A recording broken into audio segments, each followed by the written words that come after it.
नमस्कार साथियों। एक बहुत ही फेमस मुहावरा है, आंख में धूल झोंकना। अब आंख में धूल झोंकने की हम बात क्यों कर रहे हैं, तो आपको बता दें कि भारतीय जनता पार्टी ने एक बार फिर से देश के लोगों और प्रदेश के लोगों को आंख में धूल झोंकने का काम किया है। और आंख में धूल झोंकने की अगर किसी को ट्रेनिंग लेनी है तो भारतीय जनता पार्टी से ही ले सकता है, क्योंकि इतनी सफाई से और इतनी बारीकी से आंख में धूल झोंकने की अगर किसी ने पक्की ट्रेनिंग ली है तो सिर्फ और सिर्फ भारतीय जनता पार्टी ने ही ली है। बाकी इसके अलावा किसी के पास इस प्रकार की ट्रेनिंग नहीं है कि आंख में धूल भी झोंक लो और लोगों को समझ में भी नहीं आए। आपको बता दें कि उत्तर प्रदेश के गोंडा जिला का एक कैसरगंज लोकसभा है, जो आज पिछले कई महीनों से काफी चर्चा में है कैसरगंज। और वहां के वर्तमान के सांसद हैं बृजभूषण सिंह। वही बृजभूषण सिंह जो महिला पहलवानों के यौन शोषण के आरोपी हैं। और वो जब महिला पहलवानों के यौन शोषण के आरोपी बने, उसके बाद से ही जिस प्रकार से भाजपा की किरकिरी होने लगी और इस चीज पे लगातार सवाल उठने लगा कि भारतीय जनता पार्टी के नेता लगातार जिस प्रकार से यौन शोषण में, बलात्कार में, भ्रष्टाचार में सम्मिलित पाए जा रहे हैं और उसके बावजूद भी उनको प्रत्याशी बनाया जा रहा है, उनको विधायक बनाया जा रहा है, उनको सांसद बनाया जा रहा है। लेकिन बहुत बड़ा विरोध था यहाँ पे बृजभूषण सिंह का पूरे देश के लोगों और प्रदेश के लोगों द्वारा कि बृजभूषण सिंह उन महिला पहलवानों का यौन शोषण किया है जो महिला पहलवान हमारे देश का नाम पूरे दुनिया में जाकर के रोशन करती हैं।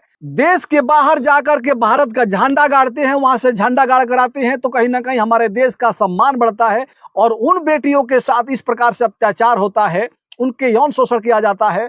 और जब वो महिला पहलवान धरना देती हैं, आरोपी को पकड़ने की बात करती हैं, आरोपी को गिरफ्तार करने की बात करती हैं, तो ये भारतीय जनता पार्टी की सरकार उस पे एकदम से मौन रहती है, बल्कि उन महिला पहलवानों को ही घसीटा और लपेटा जाता है।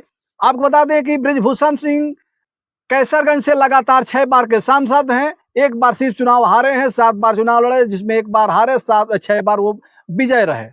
और एक बार फिर से अपने टिकट की मांग लगातार मांग कर रहे थे कि हमें टिकट मिलना चाहिए, हमारा टिकट काटने की किसी के पास हैसियत नहीं है, चूंकि बाहुबली नेता है, बड़े नेता हैं।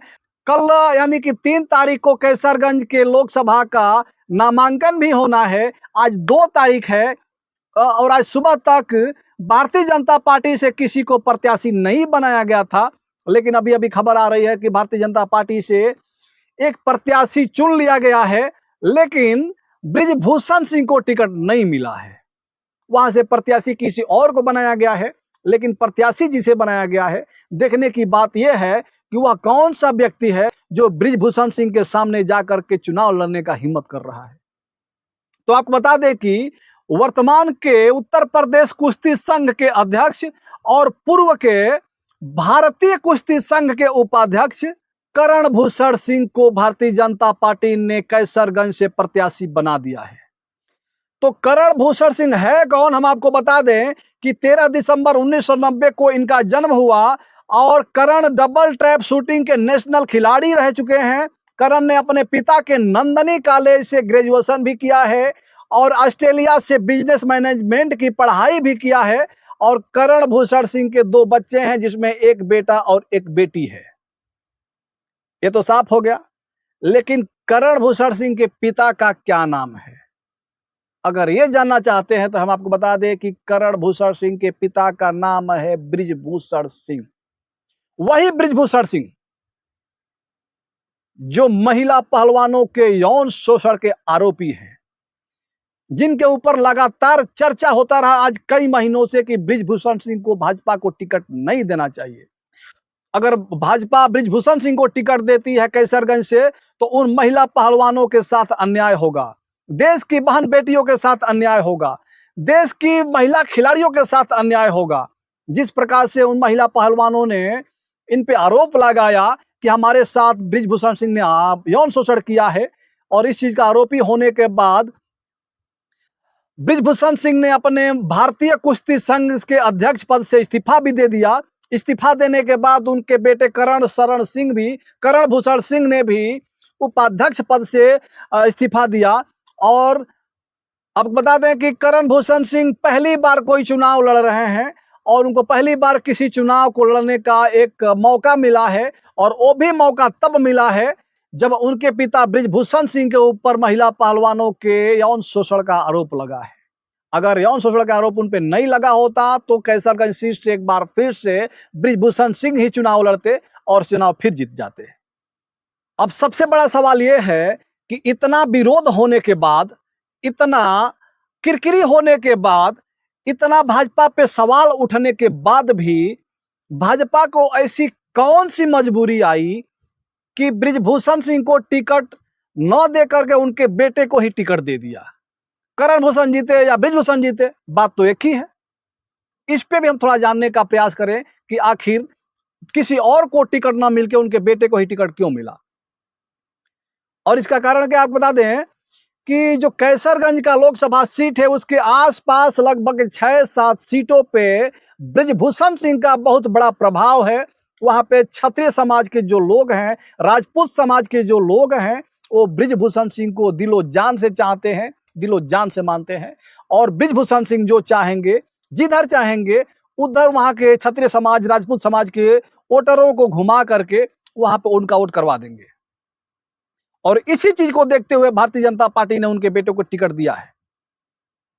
अभी आपने देखा होगा जिस प्रकार से पूरे प्रदेश और देश के राजपूत समाज के लोगों ने, ठाकुर समाज के लोगों ने भारतीय जनता पार्टी का विरोध करते हुए, उनका एक अभी चौपाई बड़ा फेमस हो रही थी कि रघुकुल रीत सदा चली आई, प्राण जाए पर बचन न जाई।